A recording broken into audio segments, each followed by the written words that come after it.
හොඳ ආදරණීය දරුදරීනි අපි මේට ප්‍රථම පාඩම් පරිච්ඡේදයෙන් කතා කරමින් හිටියේ අලෙවිකරණය කියන විෂයට අදාළ වැදගත්ම සංකල්පයක් වන අලෙවිකරණ හර සංකල්ප core concepts of the marketing.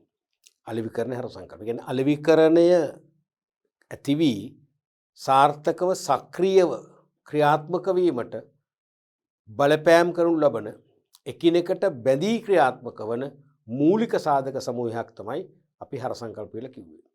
අපි කීපයක් කතා කරා අවශ්‍යතා, වුවමනා, ඉල්ලුම, ඉලක්ක වෙළඳපොළ, ඒ වගේම පිරිනැමුම, වෙළඳපොළ ඛණ්ඩ කිරීම, උපයන ලද මාධ්‍ය, ගෙවන ලද මාධ්‍ය, අයිති කරගන්නා ලද මාධ්‍ය ආදී වශයෙන් සංකල්ප කීපයක් කතා කරා.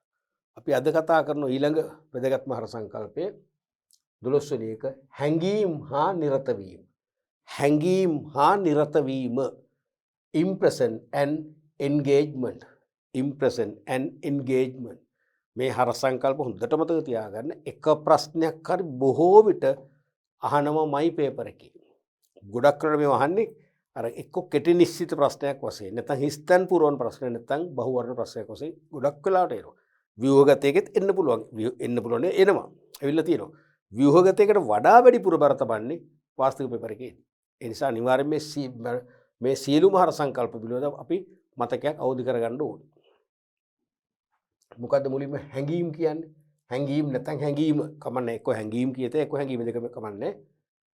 තමා භාවිතා කරන sannivedana මාධ්‍ය කොතරම් වෙළඳපොළ කොටසක් ආවරණය කරන්නේද යන්න පිළිබඳ ව්‍යාපාරිකයාගේ දෘෂ්ටිය නැත්නම් හැඟීම යන්නේ අදහස් වේ. ව්‍යාපාරිකයාගේ දැක්ම. දැන් මම ව්‍යාපාරිකයෙක් නම් මම භාණ්ඩ හා සේවා වෙළඳපොළට හඳුන්වා දෙන්න පාවිච්චි කරන sannivedana මාධ්‍ය කොතරම් දුරට කොතරම් ප්‍රමාණයක වෙළඳපොළ කොටසක් ආවරණය කරනවාද කියලා මට දැක්මක් තියෙන්න ඕනේ. ඒක තමයි හැඟීම කියන්නේ. දෘෂ්ටියක් තියෙනවා. ඒක තමයි හැඟීම කියන්නේ. තේරෙනවද? දැන් අපි ගත්තොත් පුවත්පතක් ගත්තොත් ඒ පුවත්පත ගොඩක් වෙලාවට විශාල වෙළඳපොළ කොටසක් ආවරණය කරන්නේ නැහැ. නගරයට සම්බන්ධ ඉහළ පැලැන්ති කීප දෙනෙක් විතරක් පුවත්පතක් අරගෙන නිකන් පැෂන් එකකට වගේ කියවන පුරුද්ද දැන් තියෙනවා. ඉන් බැහැරට ගොඩක් අය නැහැනේ. විශේෂම ඕගොල්ලෝ තරුණ පරම්පරාව පත්තරයක් දකින්නෙම නැහැනේ. පත්තරයක් දැකලත් නැහැනේ. නේ? වැරදිලවත් ඇල්ලිලවත් නැහැනේ. ඕගොල්ලෝ එහෙමයි. ඒ වගේම ඉන් ඔබට ගියාම මැදිවියට ලං වෙච්ච සහ තරුණ්‍ය පසු කරමින් ඉන්න පිරිස ඒත් එහෙමයි. ගොඩක් වෙලාවට පුවත්පත් කියවන්නේ එහෙනම් පුවත්පතක අපි භාණ්ඩ සේවා පිළිබඳ තොරතුරු ප්‍රසිද්ධ කිරීමක් කරාට ලොකු ඵලයක් නැහැ. මොකද ලොකු වෙළඳපොළක් ආවරණය වෙන්නේ. නමුත් සමාජ ජාල ප්‍රසිද්ධව තියෙන YouTube, Facebook වගේ දැම්මොත් මොකද වෙන්නේ? ලක්ෂ කෝටි ගාණක් බලනවා. කෝටි ගාණක් අතරේ පණිවිඩය යවනවා. අන්න ඒක තමයි කියන්නේ. එහෙනම් මේ අපි භාවිතා කරන sannivedana මාධ්‍ය මොනතරම් පුළුල් පාරිභෝගික ඛණ්ඩයක් වෙළඳපොළ කොටසක් ආවරණය කරන්න සමත් වෙනවාද කියලා මට දැක්මක් නැත්තම් දැනීමක් තියෙන එක තමයි හැඟීම් කියන්නේ. ඊළඟට නිරත වීම.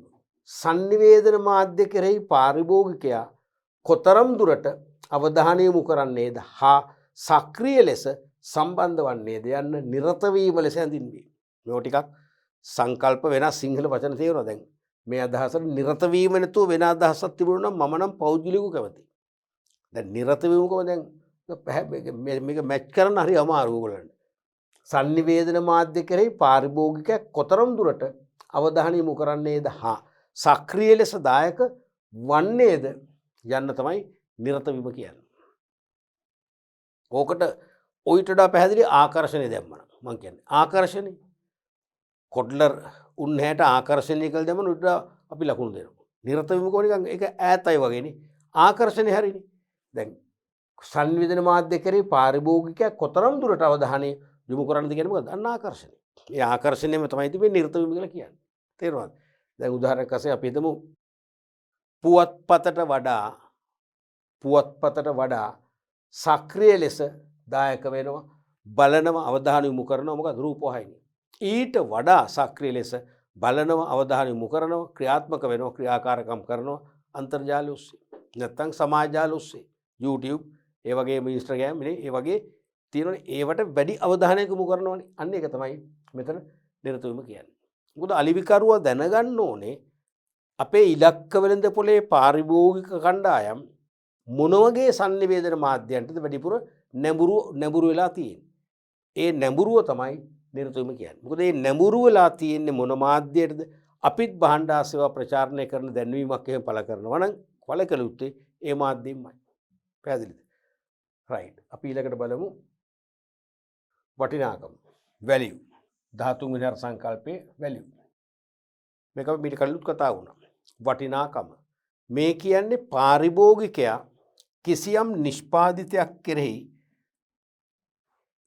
කරනු ලබන මානසික ඇගයීමක් මානසික තක්සේරුවක් තමයි වටිනාකම කියන්නේ. දැන් මට වටින දේ ඔබට නොවටින්න පුළුවන්. ඔබට වටින දේ මට නොවටින්න පුළුවන්. මේ වටිනාකම කියන්නේ මානසික ඇගයීමක් මානසික තක්සේරුවක්.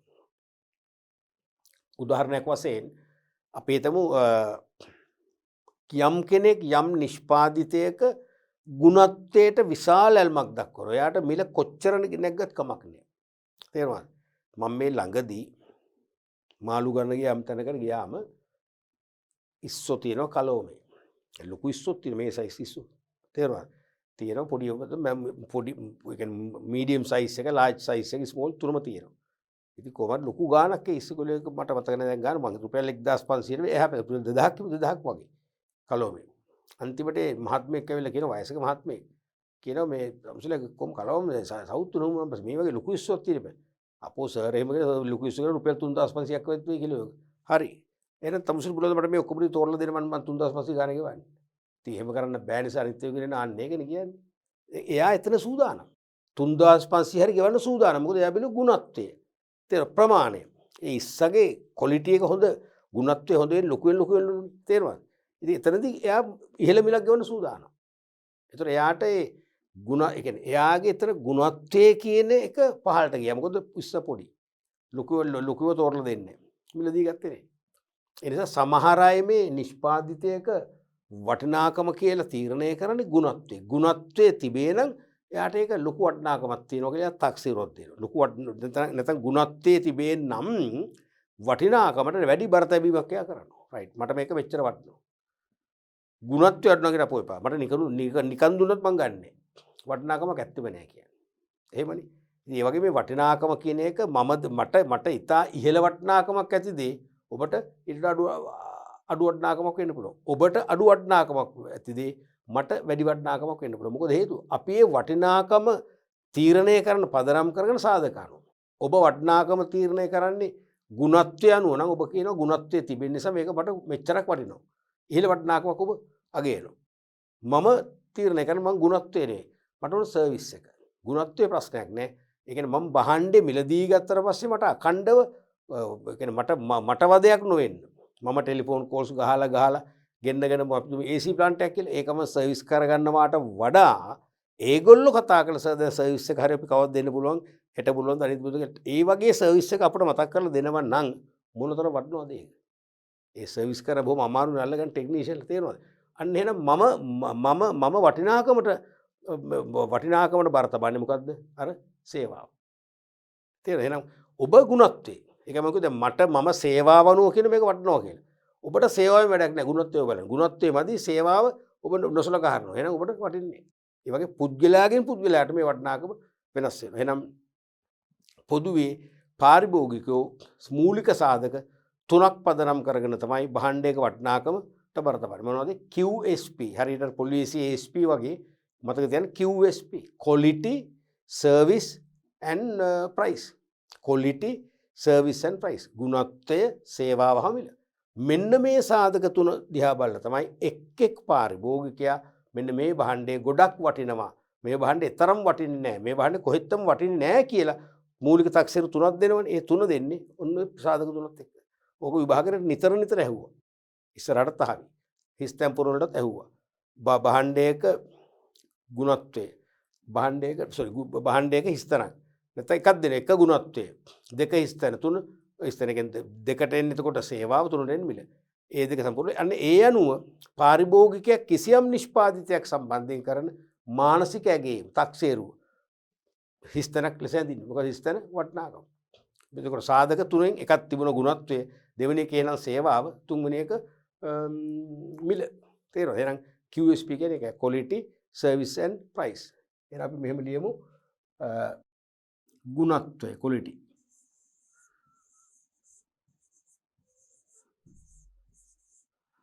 ගුණත්වය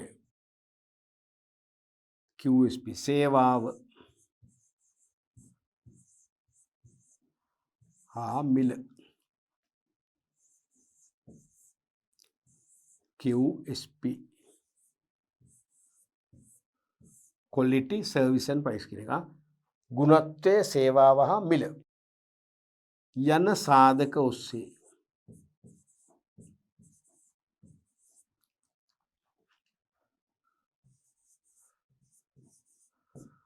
යන සාධක ඔස්සේ පාරිභෝගිකයින් විසින්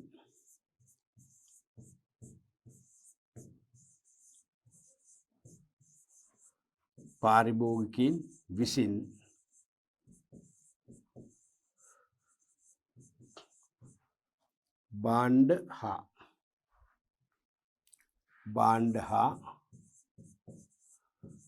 සේවා සඳහා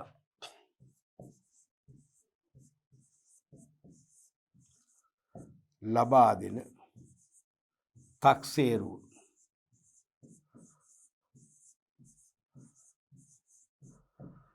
තක්සේරුවයි. ඔක තමයි වටිනාකම කියන්නේ. අනික තෘප්තිය, satisfaction, තෘප්තිය. දැන් මට වටිනාකම වැඩියෙන් දැනෙනවා නම් මම ඒ භාණ්ඩයේ පරිභෝජනය කිරීම මම තෘප්තිමත් වෙන, තෘප්තියත් වැඩි. වටිනාකම මට දැනෙන්නේ අඩු වෙන නම් තෘප්තියත් අඩුවෙන් තමයි ඇති වෙන්නේ. තෘප්තිය කියන්නේ මොකද්ද? වින්දනය. තෘප්තිය කියන්නේ මොකද්ද? සතුට නැත්නම් වින්දනය. යම් භාණ්ඩයක් හෝ සේවයක් පරිභෝජනය කර තම වූමනාස පුරවා ගැනීමෙන් පාරිභෝගිකයා ලබන මානසික වින්දනය, මානසික සතුට තමයි මොකද්ද? තෘප්තිය කියන්නේ. තේරුණාද? අපට මානසිකව සතුටක් ඇතුළු ඒකනේ අපි තෘප්තිය කියලා කියන්නේ. අපට තෘප්තිය පෙන්වන්න බෑනේ. තෘප්තිය තියෙන්නේ කොහෙද?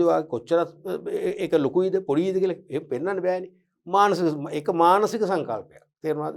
එහෙනම් මම යම් කිසි භාණ්ඩයක් හෝ සේවයක් පරිභෝජනය කරලා ඉහළම වින්දනයක් ලැබුවාද ඒ වින්දනය තමයි තෘප්තිය කියන්නේ.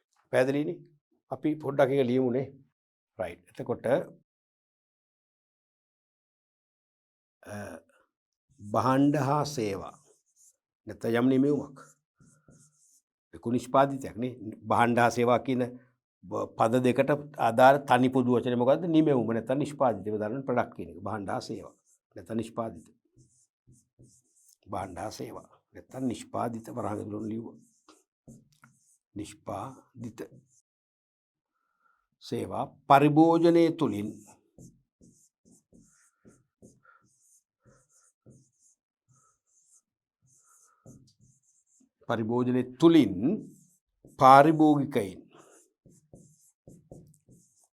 පාරිභෝගිකයින් ලබන මානසික වින්දනයයි. ඔක තමයි තෘප්තිය කියන්නේ. ඒකත් අවශ්‍යයි. ඒකත් අලෙවිකරණේ හර සංකල්පයක් වෙන්නේ කියලා තේරෙනවා. හිතන්න ඕනේ, තර්ක කරන්න ඕනේ. තර්ක කරන තරමට තමයි ඕනම විෂයක් වදින්නේ. මතක හිටින්න. දැන් අලෙවිකරණේ ඇති වෙන්නත්, ඇති වී සාර්ථකව ක්‍රියාත්මක වෙන්නත් බලපාන මූලික සාධකවල එකතුවක්නේ හර සංකල්ප කියන්නේ. එහෙනම් මේකත් බලපානවා. මොකද අලෙවිකරණේ ඇති වෙන්න, ඒ වගේම අලෙවිකරණේ සාර්ථකව ක්‍රියාත්මක වෙන්න. තේරෙනවද? මොකද ගනුදෙනුකරුවා තෘප්තිමත් නම් ගනුදෙනුකරුවා අඛණ්ඩව අපෙන් භාණ්ඩ සේවා මිලදී ගන්නවා. එහෙනම් අඛණ්ඩ වෙළඳපොළක් අපට නිර්මාණය වෙනවා. අඛණ්ඩ වෙළඳපොළක් නිර්මාණය වෙනකොට අපේ අලෙවිකරණ ක්‍රියාවලිය අඛණ්ඩව ක්‍රියාත්මක වෙනවා. ඒක මූලික සංකල්පයක්. අපි බලමු ඊළඟ එක. සැපෙවුම් දාම, සප්ලයි චේන්. සැපෙවුම් දාම නිමෙවුම් නිර්මාණයට අවශ්‍ය අමුද්‍රව්‍ය ඇනවුම් කිරීමේ සිට නිමෙවුම් අවසාන පාරිභෝගිකයා අතට පත් කිරීම හා ඉන්පසු දායක වන්නා වූ සියලුම ප්‍රවාහ මින් අදහස් වේ. සැපවුම් දාම සප්ලයි චේන් මේ කියන්නේ නිමෙවුම් නිර්මාණයට අවශ්‍ය අමුද්‍රව්‍ය ඇනවුම් කරලා හරිද ඊට පස්සේ ඒව ගෙන්න ගන්නවා නිමෙවුම් බිහි කරන්න අවශ්‍ය අමුද්‍රව්‍ය සපේන සැපවුම් කරෝ ඉන්නවනේ ඒගොල්ලෝ එක්ක සම්මුඛ වෙලා තොරතුරු හුමාරු කරගෙන එක්ක සාකච්ඡා කරලා අපි ගිහිල්ලා සාම්පල් පරීක්ෂා කරලා මිල පිළිබඳ කිසියම් එකඟත්වයකට ඇවිල්ලා ප්‍රවාහනය කරන ආකාරය පිළිබඳ එකඟත්වයට ඇවිල්ලා අපි ඉල්ලුවාම අපිට අවශ්‍ය ද්‍රව්‍ය අවශ්‍ය ප්‍රමාණයෙන්ගෙන් ඒ අවශ්‍ය කාලය අනුව සපයන්න එකඟත්වය ඇති කර ගැනීමක් කරනවනේ ඒක තමයි සප්ලයි චේන් එක හදාගන්නවා කියන්නේ. ඒ සප්ලයි චේන් එකේ එක පැත්තක් පැති දෙකක් තියෙනවනේ.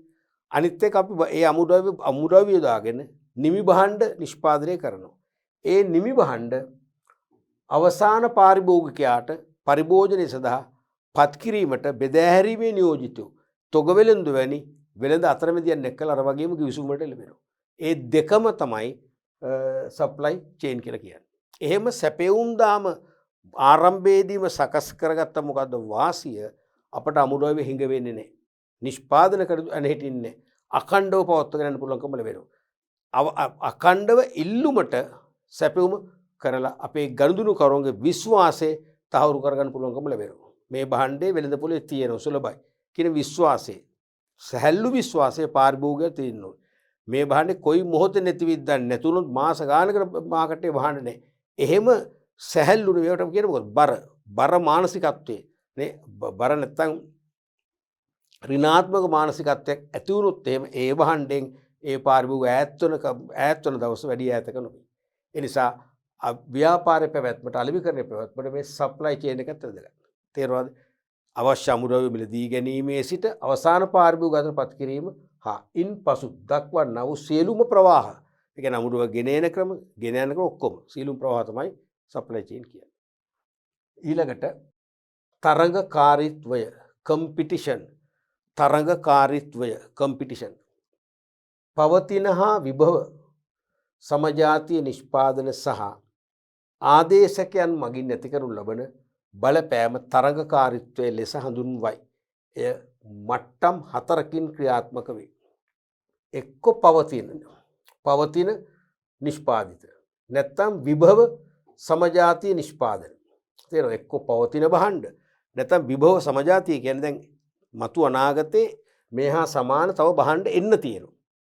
මේහා සමාන නිසා සමජාතීය කියනවා එන්න තියෙන නිසා විභව කියනවා. හරිද? පවතින හා විභව සමජාතීය නිෂ්පාදන සහ ආදේශකයන් වෙනුවට පාවිච්චි කරන්න පුළුවන් ආදේශකයන් මගින් ඇති කරනු ලබන බලපෑම තරඟකාරීත්වය ලෙස හඳුන්වයි. එය මට්ටම් 4කින් ක්‍රියාත්මක වේ. තේරෙනවද? එහෙනම් දැන් අපි සාමාන්‍ය තරඟකාරීත්වය කියන්නේ එකම කර්මාන්තයේනේ. එකම කර්මාන්තයේ නියුක්ත ව්‍යාපාරිකයෝ තමයි තරඟකරුවෝ කියන්නේ. ඒතකොට ඒගොල්ලෝ කරන්නේ මොකද්ද? සමජාතීය භාණ්ඩ හදන එක තමයි කරන්නේ නේ. දැන් එකම කර්ම අපි තුන් කිරිපිටි නිෂ්පාදකයෝ කවුරු 5 දෙනෙක් ABCD කියලා. ඒ 5 දෙනාම තරඟකරුවෝ. තේරෙනවද? ඒතකොට එහෙනම් ඒගොල්ලෝ පවතින හා විභව සමජාතීය නිෂ්පාදනය වගේම ආදේශකයන් මගින් ඇති කරන ලබන බලපෑම තමයි අපිට තරඟ තේරෙනවද? පවතින නිෂ්පාදිත වලින් විභව සමජාතීය භාණ්ඩ වලින් ආදේශක භාණ්ඩ වලින් අපිට බලපෑමක් වෙනවා. අපේ ඉල්ලුම අඩු හෝ වැඩි වෙන්නේ. මේ බලපෑම තමයි තරඟකාරීත්වය කියන්නේ. ඒකේ ආකාර 4ක් තියෙනවා. පළවෙනි ආකාරය තමයි බ්‍රෑන්ඩ් කම්පිටිෂන්. බ්‍රෑන්ඩ් කම්පිටිෂන් කියන්නේ මොකක්ද? සන්නම් තරඟකාරීත්වය කියන එක. සන්නම් තරඟකාරීත්වය බ්‍රෑන්ඩ් කම්පිටිෂන්.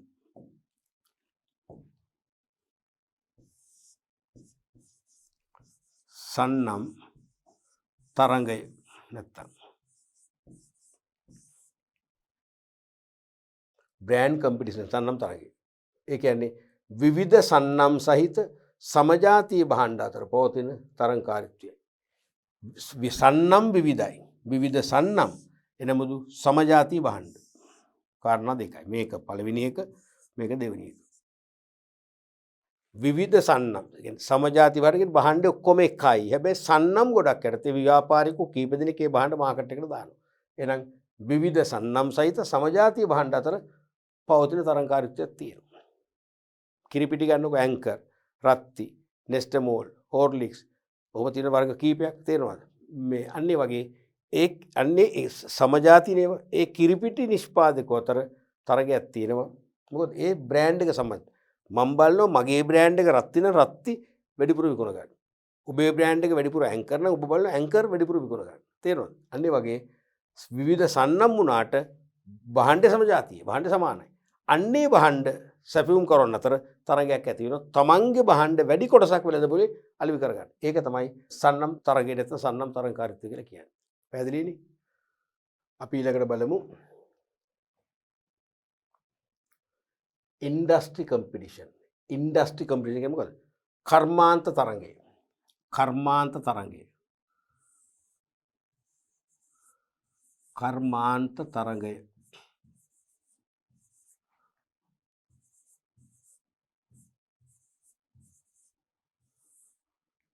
කර්මාන්ත තරගය.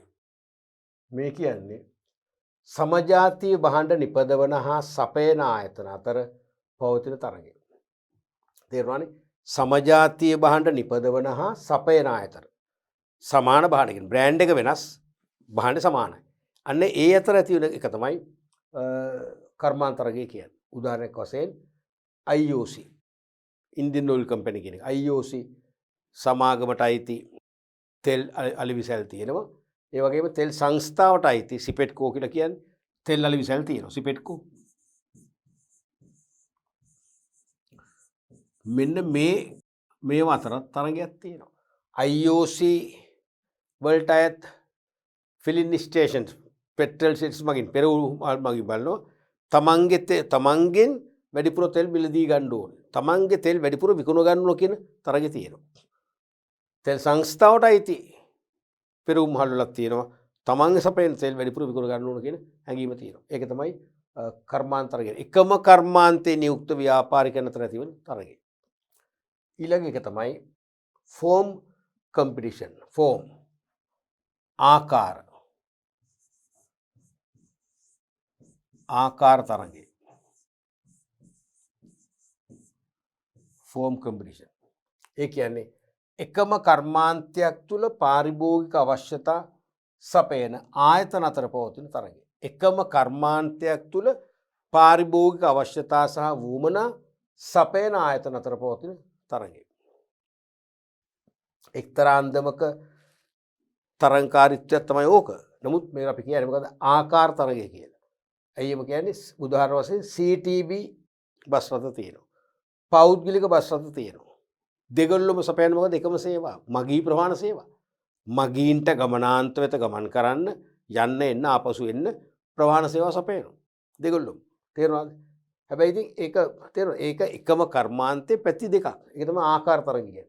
එකම කර්මාන්තයක් තුළ පාරිභෝගික අවශ්‍යතා සපයන ආයතන අතර තරගයක් තියෙනවා. ඒක තමයි ආකාර තරගය කියන්නේ. හොඳ උදාහරණ මේක. CTB එකකින් මගින් ප්‍රවාහනය කරනවා. පෞද්ගලික බස් රථත් මගින් ප්‍රවාහනය කරනවා. දෙක වෙනම එකම කර්මාන්තය. මොකද ප්‍රවාහන කර්මාන්තේ. ප්‍රවාහන කර්මාන්තේ තියෙනවා ව්‍යාපාර දෙකක්. ඒ දෙකෙන්ම මොකද කරන්නේ? එකිනෙකා පරයනන්දමින් ප්‍රවාහන සේවා සපයන ලාභ ලබන්න උත්සාහයක් ගන්න තරගයක් තියෙනවා. ඒක තමයි ආකාර තරගය කියන්නේ. ඊළඟට ජෙනරික් කම්පිටිෂන්. ජෙනරික් ඒ කියන්නේ පොදු තරගය. පොදු තරගය.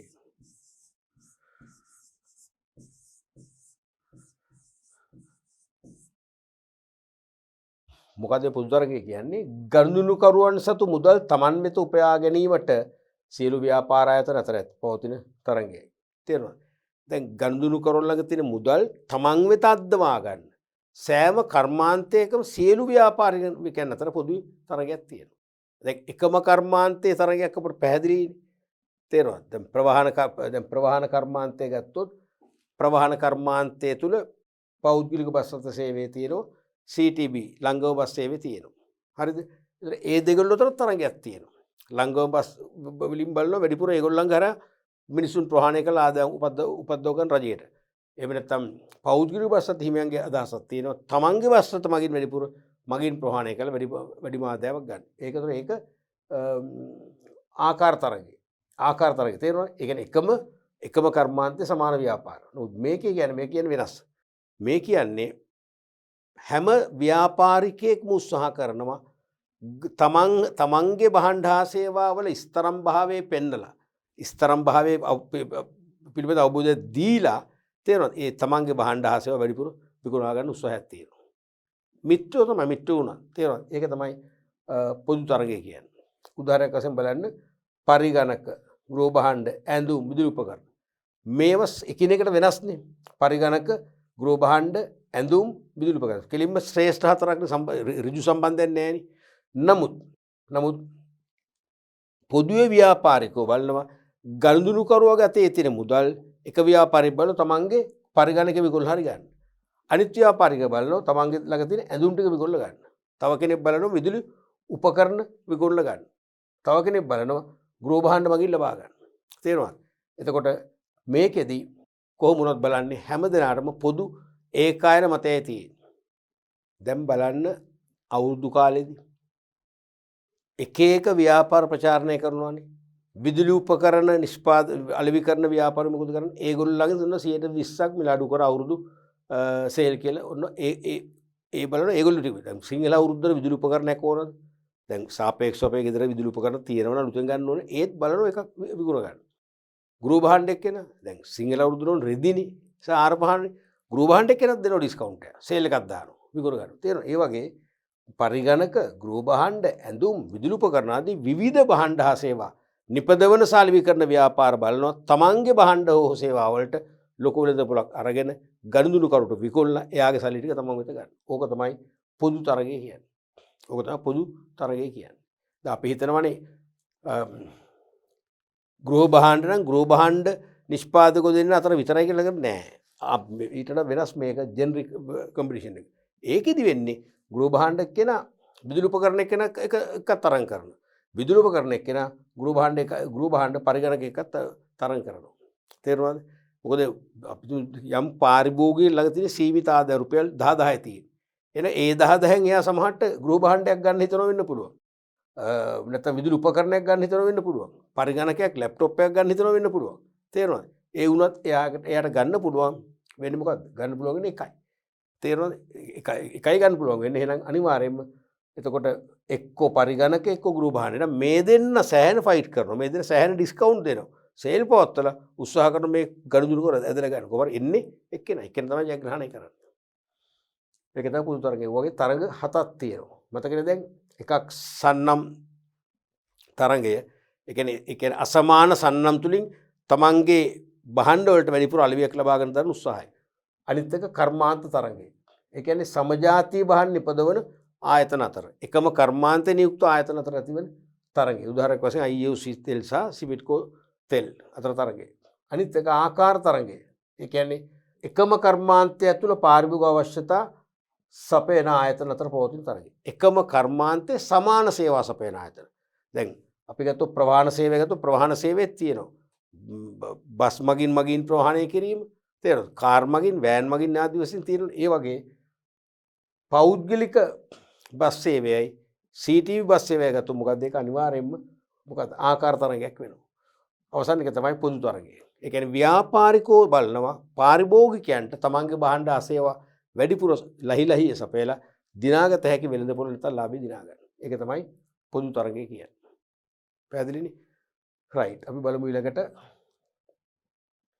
හුවමාරුව exchange. හුවමාරුව. Exchange is the act of obtaining a desired object from someone by offering something in return. Something in return. Exchange is the act of obtaining a desired object from someone by offering something in return. යම් කිසිවෙකුට යම් දෙයක් ලබා දී ඔහුගෙන් තම අපේක්ෂා කරන දෙයක් ලබා ගැනීමට කටයුතු කිරීම තමයි හුවමාරුව කියන්නේ. තාම හුවමාරුව සක්‍රිය වුණේ නැහැ. මේ සක්‍රිය වෙන හැටි කියන්නේ. තේරෙනවද? සක්‍රිය වෙන හැටි මේ කියන්නේ. යම් කිසිවෙකුට යම් දෙයක් ලබා දී මම ඔබට යම් දෙයක් ලබා දෙනවා. ඔබගෙන් මම අපේක්ෂා කරන දෙයක් ලබාගෙන මම කටයුතු කරනවා. ඕක තමයි හුවමාරුව කියන්නේ. තාම භෞතිකව අපි සල්ලි දීලා භාණ්ඩ ගන්න තත්ත්වර ආවේ නැහැ. අපි දැන් මේ තියෙන ගිවිස ගැනීම, මේ තියෙන එකඟ වීම. තේරෙනවද? යම් කිසිවෙකුට යම් දෙයක් ලබා දී ඔහුගෙන් තම අපේක්ෂා කරන දෙයක් ලබා ගැනීමට කටයුතු කිරීම. කියන්නේ මොකක්ද? ගිවිස ගැනීම. ගිවිස ගැනීම.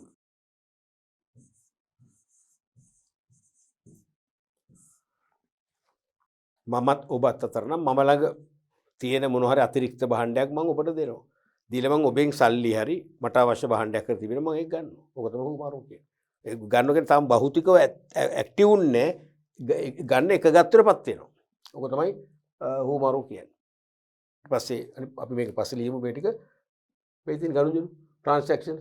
A transaction consists of a trade of values between two parties. දෙපාර්ශ්වයක් අතර වටිනාකමක් ඇති දෙයක් අන්න වෙළඳාම් වීම තමයි ගනුදෙනුම කියන්නේ. ගනුදෙනුව කියන්නේ. මේ හෝමාරුවයි ගනුදෙනුවයි සමහර ළමයි පටල ගන්න එපා. තේරුණාද? දැන් සමහර අයගේ මතේ හෝමාරුව කියන්නේ වෙළඳාම් කිරීම. ඇයි හරිනේ? හෝමාරු කරගන්න ඕගේ අර්ථයක් එනවනේ. නෑ එහෙම නෑ. හෝමාරු කියන්නේ givis ගැනීම විතර. හෝමාරු කිරීමක් ආරම්භ වෙලා නෑ. givis ගැනීම. තේරෙනවද? givis ගැනීම තමයි හෝමාරු කියන්නේ. එතකොට ඒ givis ගැනීම යටතේ භාණ්ඩාස් නැත්නම් වටිනාකමක දෙයක් වෙළඳාම් වීම. ඒ කියන්නේ අන්න සල්ලි දීලා අපි භාණ්ඩ ගන්නවා. නැත්නම් භාණ්ඩයක් දීලා භාණ්ඩ ගන්නවා. අන්න ඒ වගේ දෙපාර්ශ්වයක් අතර වටිනාකමක දෙයක් වෙළඳාම් වීම තමයි ගනුදෙනු කියන්නේ. ඊට පෙර අවස්ථාව තමයි හෝමාරු කියන්නේ. තේරුණාද? හෝමාරුව ඇති වුණාම අපට වෙළඳාමේ ඡායා ඇති කරගන්න පුළුවන්. හෝමාරුවක් ඇතිවනවා කියන්නේ වෙළඳාම අලුතෙන් ඇති වෙනවා කියන එක. හරිනේ? අපි බැලුම හැපතර ගිහිල්ලා මෙතන නැවතුවානේ. එතකොට මම පෙන්නුවේ මේ දෙක එකට අරන් හෝමාරුවයි ගනුදෙනුවත් පටල ගන්න එපා. සරලම සංකල්ප දෙකක්. හෝමාරුවේදී භාණ්ඩ අයිතිය මාරු වෙන්නේ නැහැ. හෝමාරු වෙන්නේ එකගතාවයක් ඇති වෙනවා කිවිස ගැනීමක් වෙනවා. වෙළඳාමේදී තමයි භාණ්ඩ අයිතිය මාරු වෙන්නේ. තේරුණානේ? මේ හෝමාරුවක් ඇතිවීමට මූලික අවශ්‍යතා කීපයක්ම තියෙනවා. මම හිතන්නේ 5ක් 6ක් තියෙනවා. තේරෙනවද? මෙන්න මේ හෝමාරුව ඇති වෙන්නේ නැහැ මෙන්න මේ ලක්ෂණ නැත්තම්. හෝමාරුව ඇති වෙන්නේ නැහැ. තේරුණාද? පළවෙනි එක තමයි දෙපාර්ශ්වයක් ඉන්න ඕනේ. පළවෙනි එක අපි ලියමු දෙපාර්ශ්වයක් ඉන්න ඕනේ. හෝමාරුවක් ඇති වෙන්නේ.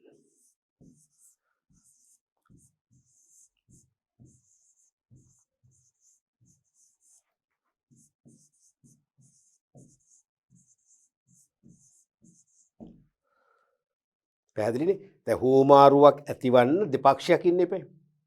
දැන් මම විතරක් ඉන්නවා. මං හිතනවා දැන් මට ඕනේ මොන හරි ගෘහ භාණ්ඩයක් ඕනේ. නැත්නම් මගේ රයිටින් ටේබල් එකේ මම ලියන පුටුව කැඩලා. පුටුවක් ඕනේ. හරිද? දැන් මටම පුළුවන් හෝමාරු කරගන්න. එහෙම කරගන්න බෑ. දෙපක්ෂයක් ඉන්නම ඕනේ. හරිනේ? දෙවැනි එක තමයි දෙපක්ෂයක් හිටියත් හෝමාරුව. කියන්නේ යම් කිසි දෙයක් හෝමාරු වෙළඳාම් කරගන්න. දැන් මේ වෙළඳාම් කරගන්න givisුමක් ඇති කරගන්නේ හෝමාරු කියන කෙටියෙන්. වෙළඳාමක් ඇති කරගන්න givisුමට ලැබීමනේ. යම් කිසියෙකුට යම් දෙයක් ලබා දී ඔහුගෙන් තම අපේක්ෂා කරන දෙයක් ලබා ගැනීමට කටයුතු කිරීම කියන්නේ මොකද? givis ගැනීම. givis ගන්න නම් එකිනෙකා සතුව එකිනෙකාට වටිනා යමක් තියෙන්න ඕනේ. දැන් මම ළඟ තියෙනවා අපි තුමු පොඩි ඕනමන්ට් එකක්. අපි තුමු කලුරලියෙන් හදපු ලස්සන නూరు පෙරහැරේ දලදා පෙරහැරේ කරඩු වඩම්මන අපි තුමු ඇත්රාජා. රාජගේ පින්තු තියෙන මේ එකක් ප්‍රතිරූපයක් හදලා කලුරලියේ. දැන් ඕකට ලොකු ඉල්ලුමක් තියෙනවානේ. දලදා මාලිගාවේ දලදා පෙරහැරේ කරඩු වඩම්මන ඇතාගේ මේ අනුරුවක් නෙක තියෙන වටිනාකමක් තියෙනවා. ඔබට ඕක වටින්නේ නැද්ද? වටිනවා. මම ඕක තෑගි දුන්නොත් ඔබ ඉතාලම කැමැත්තෙන් ගන්නවානේ. ඊළඟට මට ඕවා දෙකක් තියෙනවා. මට එකක් දෙන්න පුළුවන්. හරිද? මම ඕක දීලා මං උත්සාහ කරනවා ඔයාලගෙන් මොනවද? ඔයාලගෙන් සහල් ටිකක් ගන්න. සහල්. අපි තුමු මේ දවස්වල රටේ හිඟ වෙළඳ පොලේ එක එක භාණ්ඩ කාලයෙන් කාලට හිඟ වෙනවනේ.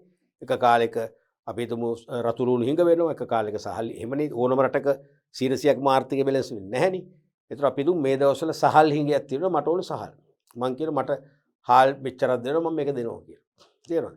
දැන් මම ළඟ තියෙනවා ඔබට වටින දේ. ඔබට මේක වටිනවා. හැබැයි මට වටිනා දේ ඔබ ළඟ නැහැ. ඔබ ළඟ සහල් නෙවෙයි තියෙන පාන්. ඔබ කියන පාන් දෙන්නම් පිටි දෙන්නම් ඕන තරම් නෑ. මම පිටි වලට කැමති නෑ. මට හාල් බෑ ඕනේ. එහෙනම් එතන හෝමාරුවක් ඇති වෙන්නේ නැහැ. එහෙනම් හෝමාරුවක් නැත්නම් වෙළඳාමක් ඇති වෙන්නේ නැහැ.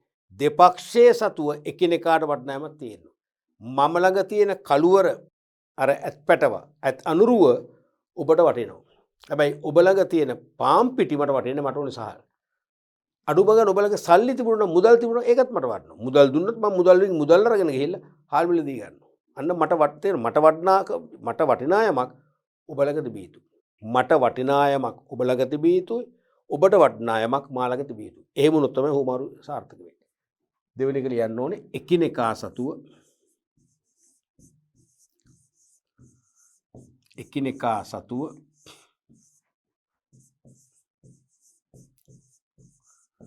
එකිනෙකාට වටිනා යමක් තිබිය යුතුය.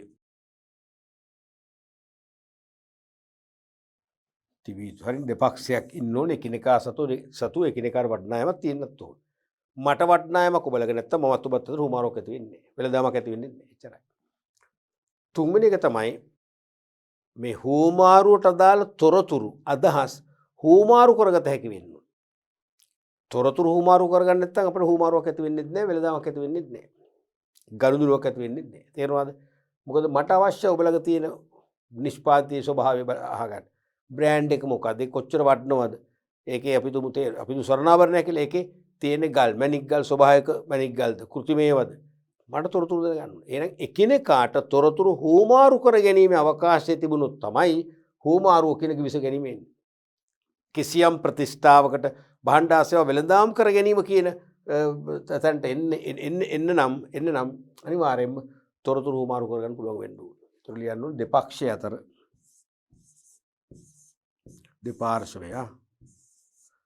දෙපාර්ශවය අතර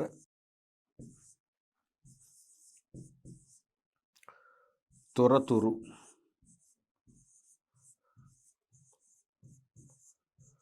හුවමාරු කරගත හැකි වීම.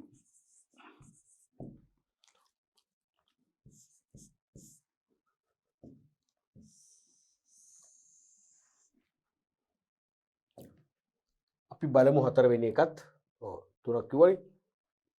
හතරවෙනි එක තමයි හුවමාරුව පිළිගැනීමට හෝ ප්‍රතික්ෂේප කිරීමට නිදහස් තියෙනවා. බලහත්කාරයෙන් කරන්න බෑ. දැන් මං කියන මල් ළඟ තියෙන මෙන්න මේ කළුවර ලියෙන් තනු දලදා පෙරහැරේ දලදා කරුඩෝගෙන යන ඇත්රාජාගේ අඬුවක් තියෙනවා. මේක ඕගොල්ලෝ ගන්න ඕනේ. අරගෙන මට සහල් ටිකක් දෙන්න ඕනේ. එහෙම බෑ. හුවමාරුව දෙපක්ෂයටම පිළිගන්න හෝ ප්‍රතික්ෂේප කිරීමේ නිදහස තියෙනවා. එහෙම නැතුනොත් ඒ හුවමාරුවක් ඇති වෙන්නේ. තේරුණානේ? එතකොට ලියන්න හතරවෙනි එක හුවමාරුව පිළිගැනීමට හෝ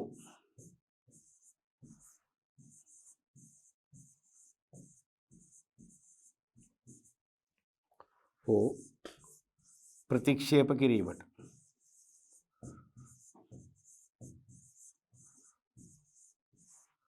නිදහස තිබිය යුතුයි.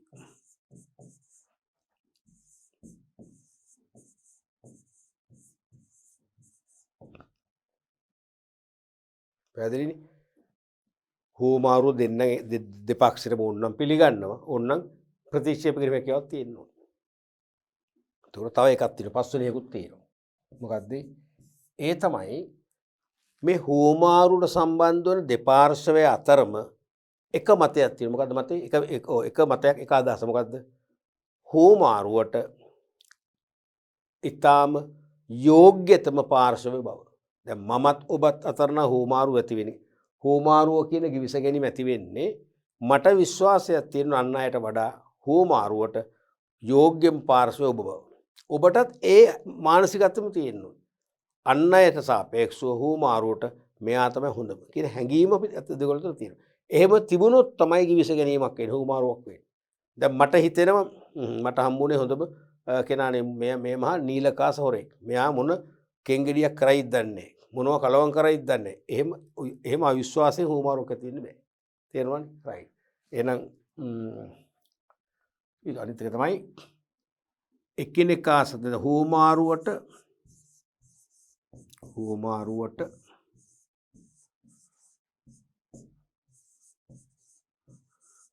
යෝග්‍යතම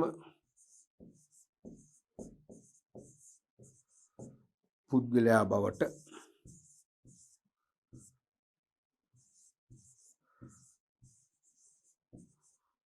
දෙපක්ෂය තුළම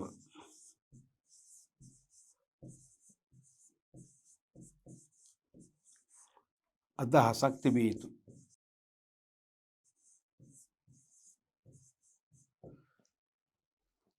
තේරුණානේ? ඔන්න වගේ අවශ්‍යතා පහක් සම්පූර්ණ කළ තමයි හුවමාරුවක් ඇති වෙන්නේ.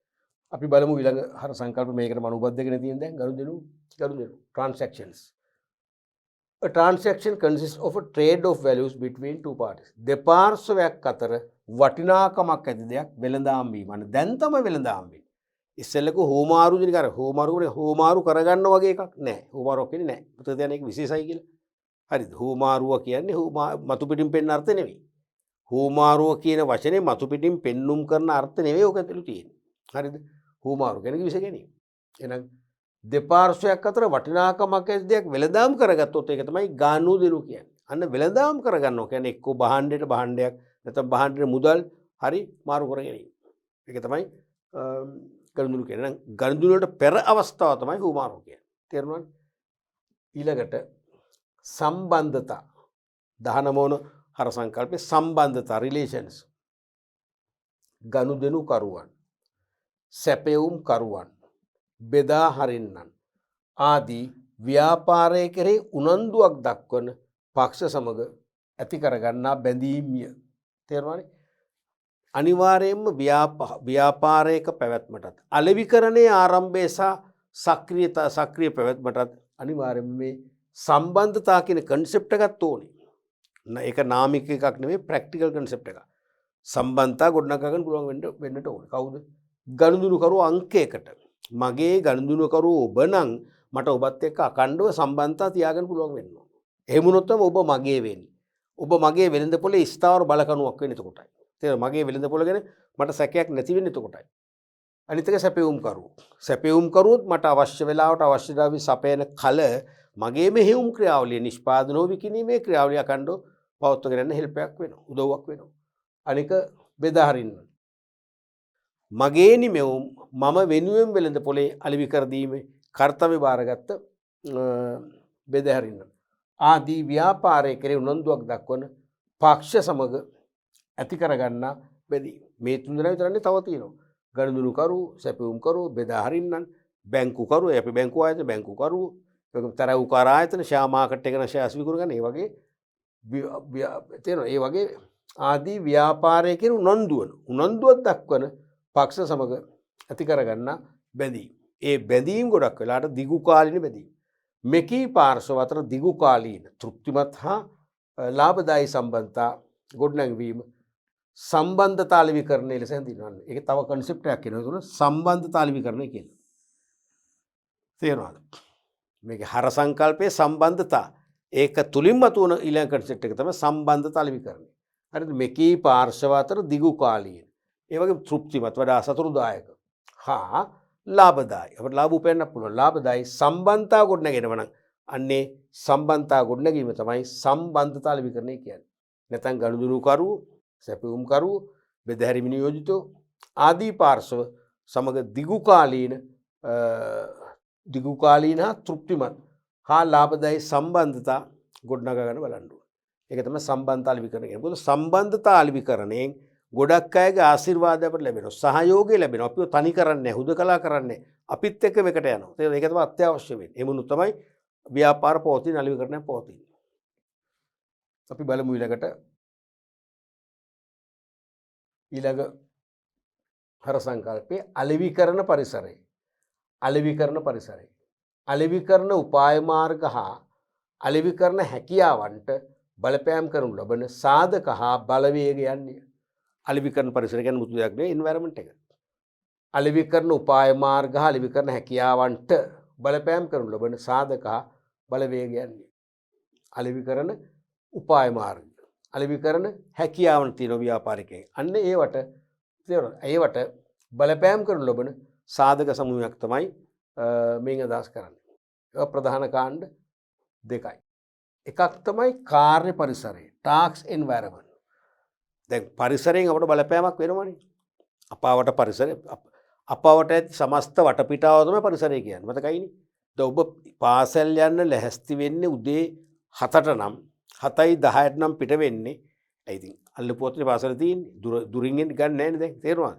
ලංකාවේ දුර ළමයි ගන්නේ ඒ පාසලට අයිති තියෙන ඒරියා එකක්. ඒරියා කියලාම විතරයි ගන්න. ඈතින් ගන්න නැහැ. දන්නවනේ නීතිය.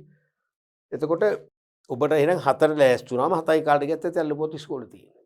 නමුත් දැන් දේශගුණ තත්ත්ව වෙනස් වෙන කාලගුණ වෙනස් වෙලා. දැන් කළු කරනවා. විදුලි කොටනවා. තව චුට්ටකින් වහිනවා. ඒ වැස්ස පෑ ගානක් අල්ලන වැස්සක් කියලා පේනවා අහස දිහා බැලුවම. කළු වලාකුළක් වගේ. මොකද වෙන්නේ? පෙළෙන්නේ නැද්ද ඔබ වැස්සට ඉස්සෙල්ලා ඉක්මනට යා ගන්නවා කියලා මොකද වෙන්නේ? අන්න ගමන අන්න ඔයගොල්ලෝ කාර්ය වෙනස් කරනවා. ඉක්මනින් වොෂ් කර ගන්නවා. ඉක්මනින් ඇඳ ගන්නවා. 7යි 5 වෙනකොට ඉක්මනින් වැස්සට ඉස්සෙල්ලා ඉස්කෝලේට යා ගන්නවා. නැත්නම් බෑනේ. අන්න එන්න බලන්න එතනදී තේරෙනවා මේ අනිවාර්යයෙන්ම පරිසරයෙන් වෙන්නේ පරිසරයෙන් බලපෑම් කරන අපිට. අපේ ජීවන කටයුතු වෙනස් කරගන්න. ඒ වගේ තමයි ව්‍යාපාර කටයුතු වෙනස් කරගන්න ව්‍යාපාර වලට පරිසරය බලපෑම් කරනවා. අලෙවිකරන උපාය මාර්ග අලෙවිකරන හැකියාවට බලපෑම් කරන ලබන සාධක අබල වේගය. කාර්ය පරිසරය කියන්නේ ව්‍යාපාරය හා සම්බන්ධ සැපයුම් කරුවෝ බෙදා හරින්නන් අලෙවිකරුවන් හා ඉලක්ක ගණනුකරුවන් මීට ඇත්. ඒ කියන්නේ ව්‍යාපාරයත් එක්ක නිතර ගැටෙන අභ්‍යන්තරික සාධක මේ කාර්ය පරිසරය කියන අභ්‍යන්තරනේ වයන සැපයුම් කරුවෝ ඒ වගේම බෙදා හරින්නන් අලෙවිකරුවන් ඉලක්ක ගණනුකරුවන් මේ හැම ගොල්ලොම ව්‍යාපාරයත් එක්ක නිතර ගැටෙන. දවසකට කීප සැරයක් ගණදුණු සඳහා සම්බන්ධ වෙන. නිතර සම්මුඛ වන අන්න ඒ මට්ටම තමයි කාර්ය පරිසරය කියන්නේ. කාර්ය පරිසරය කියන්නේ ඒක. ඊළඟට පුළුල් පරිසරය බ්‍රෝඩ් එන්වයරන්මන්ට් ප්‍රජා විද්‍යාත්මක ආර්ථික දේශපාලන නෛතික ස්වාභාවික තාක්ෂණික සමාජීය සංස්කෘතික පරිසර ඒකක මීට අයත් වේ. දැන් පුළුල් පරිසරය කියන්නේ වචනාර්ථයෙන්ම දැන් අපි ඉස්සෙල්ලා කිව්ව පරිසර සාධක බොහොම සමීපේවනේ. තේරෙනවද? මේ සමීප නැතිවත් මෙතන තියෙනවා. දැන් දේශපාලන නෛතික සමීප නැහැ. සමාජීය සමීප නැහැ අපිට. තාක්ෂණ සමීප නැහැ. එහෙමනේ. ඒ නිසා මේ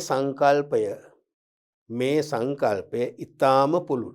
තේරෙනවද? ඒ නිසා අපි මේක වෙනම අර්ථකථනය කරන්න යන්නේ නැහැ. වෙන පදමාලා තුලින් අපි මේකෙම කරන වැඩේ. ප්‍රජා විද්‍යාත්මක ආර්ථික දේශපාලන නෛතික ස්වාභාවික තාක්ෂණික හා සමාජීය හා සංස්කෘතික පරිසර ඒකක මීට තේරුණානේ. ඒ සෙට් එකක්මයි අයිති. මේ පරිසරයට අපිට ඇඟිලි ගහන්න බෑ. මේ පරිසරය අපිට වෙනස් කරන්න බෑ. පාලනය කරන්න බෑ. මේ පරිසරයට අනුකූලව අපි හැඩ ගැහෙනවා මිසක් තේරුණාද? මේ පරිසරය අපිට ඕන විදිහට හැඩ ගැහෙන්නේ නැහැ. තේරුණානේ? රයිට්. ඊළඟට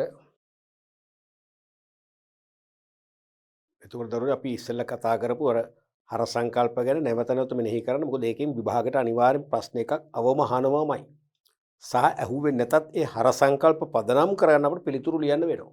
පිළිතුරු ලිවීමේදී හර සංකල්ප පිළිතුරු වලට අපිට ඈඳා ගන්න වෙනවා.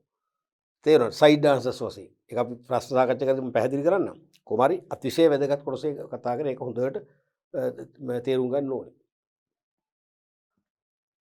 අලෙවිකරණයේ වැදගත්කම. දැන් අපි අලෙවිකරණය හඳුන්වා දීම කළා, අලෙවිකරණයේ පදනම ගැන කතා කරා, ගනුදෙනු කරු ගැන කතා කරා. තේරෙනවද? අපි ඉලක්ක වෙළඳපොළ ගැන පොඩි එකට කතා කරා. පොදුවේ අපි අලෙවිකරණයේ හර සංකල්ප. එනිකම් අලෙවිකරණය ඇති වෙන්නත්, ඇති වී ක්‍රියාත්මක වෙන්නත් බලපෑම් කරන මූලික සාධක ටික කතා කරා. දැන් හොඳම වෙලාව අලෙවිකරණයේ ප්‍රයෝජන වැදගත්කම විස්තර කරන්න. අපි මේක ශීර්ෂ 3ක් යටතේ කතා කරනවා. ඒ 3 යටතේ මේ විභාගයට කලින් අහලක් තියෙනවා, අනාගතෙත් අහනවා. අලෙවිකරණය නිසා ව්‍යාපාරිකය ලබන වාසි. අලෙවිකරණය තුළින් පාරිභෝගිකය ලබන වාසි. අලෙවිකරණය ජාතික ආර්ථිකය නැත්නම් රටේ ආර්ථිකයේ සමාජයට බලපාන ආකාරය වශයෙන් ශීර්ෂ 3කින් කතා කරනවා. පළවෙනි එක ව්‍යාපාරිකයට. ව්‍යාපාරිකයට කොහොමද අලෙවිකරණය වැදගත් වෙන්නේ? ප්‍රතිකීපික අනිවාර්යෙන් මේක මතක තියාගන්න 4ක් ලියන්න බලාපොරොත්තු වෙන්නේ. දැන් රෝම ඉලක්කම් වලින් ප්‍රශ්නයක් ඇහුවොත් අලෙවිකරණයෙන් ව්‍යාපාර ලබන ප්‍රයෝජන කියලා 4ක්ම ලියන්න ඕන. 4ට තමයි ලකුණු දෙන්නේ.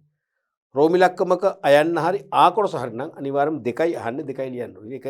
ඒක අපි දන්නේ පේපර් එක හදනකොට අර එක ප්‍රශ්න අතර දබන බර තැබීමයි ඒ වෙලාවේ ඇති වෙන මානසිකත්වය අනුව කාගේද ඔහුගේ කාගේද ප්‍රධාන පාලක පරීක්ෂකයාගේ ප්‍රශ්න යොමු වෙන්නේ. තේරුණානේ? ව්‍යාපාරිකයට අලෙවිකරණය නිසා ලැබෙන පළවෙනි වාසිය තමයි ගනුදෙනුකරුවන් නිර්මාණය කර ගැනීමට හා රඳවා ගැනීමට හැකි වෙනවා. අලෙවිකරණය මගින් ගනුදෙනුකරුවෝ නිර්මාණය කරන්න පුළුවන්. රඳව ගන්න පුළුවන්. අපි තුමු අලෙවි දැන් ප්‍රචාන් දැන්වීම් පළ කරලා ගුණාත්මක භාණ්ඩ නිෂ්පාදනය කරන මුලින්ම ඒ ගුණාත්මක බව තහවුරු කරන්න යම් යම් විශේෂිත අයගේ විශේෂඥ අයගේ සමාජයේ පිළිගැනීම ලක් වූවන්ගේ විශේෂඥ වෛද්‍යවරු වැනි අයගේ මතයක් අරගෙන ප්‍රචාන් දැන්වීම පළ කරනවා. රූපවාහිනී අන්තර්ජාලයේ සමාජ ජාල තුල තේරෙනවද? එහෙම කරාම අනිවාර්යයෙන්ම ගනුදෙනුකරු මේ භාණ්ඩය හඳුන ගන්නවා. ගන්න ආසාවක් ඇති වෙනවා. ඒගොල්ලෝගේ ඉල්ලුමක් ඇති වෙනවා. ඉල්ලුම අනුව භාණ්ඩය ඒගොල්ලන්ට සපයනවා. එහෙනම් ගනුදෙනුකරුවන් නිර්මාණය කර ගැනීමට රඳව ගන්න. රඳව ගන්නත් ඕන වෙන්නේ මොකද්ද? අලෙවිකරණයම තමයි. දැන් ප්‍රචාන් දැන්වීම මගින් ගෙන්න ගත්තා. හරිද? භාණ්ඩ ආසාව අපි ඒගොල්ලන්ට හඳුන්වලා දෙනවා. ඉතා මිත්‍රශීලීව අපි ඒගොල්ලන්ට උදව් කරන භාණ්ඩ ආසාව තෝරගන්න. එහෙම කරලා අන්තිමට අපි යනකොට පොඩි චොක්ලට් එකකුත් දෙනවා. මේක බබාට කියලා දෙන්න.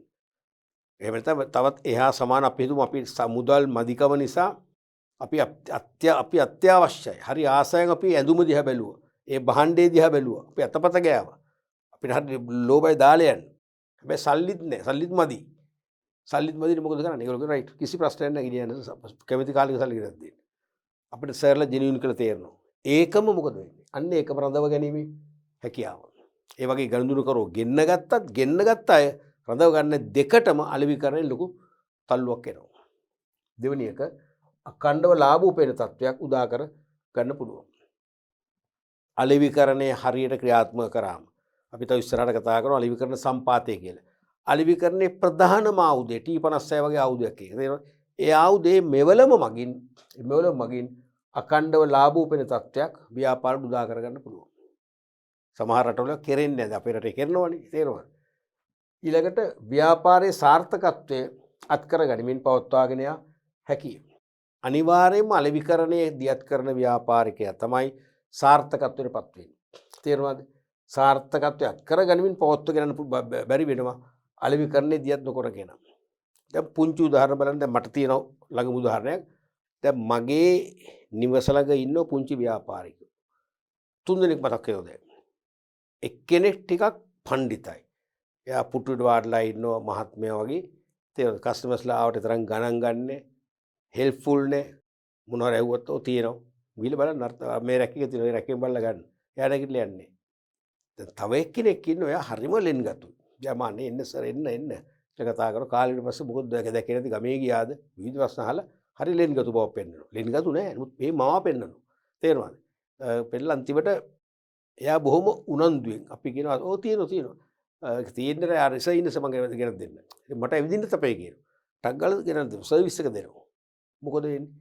අපි අනිවාර්යයෙන්ම නැඹුරු වෙන්නේ එතනට නෙවෙයිද? තේරෙනවද? ඒ වගේ ව්‍යාපාරයේ සාර්ථකත්වය අත්කරගනිමින් කරගෙන යන්න පුළුවන්කම ලැබෙනවා අලෙවිකරණ දියත් වෙන හැම පැත්තෙම. හතරවෙනි එක තමයි හිමිකරුවන්ගේ හා සේවකයින්ගේ තෘප්තිය තහවුරු කරගන්න පුළුවන්. අලෙවිකරණයේ හොඳින් ක්‍රියාත්මක වෙද්දී අපේක්ෂිත විකුණුම් සහ ලාභදායීත්වය එනවා නම් අපේක්ෂිත ඉල්ලුම ලැබෙනවා නම් තව මොනවද?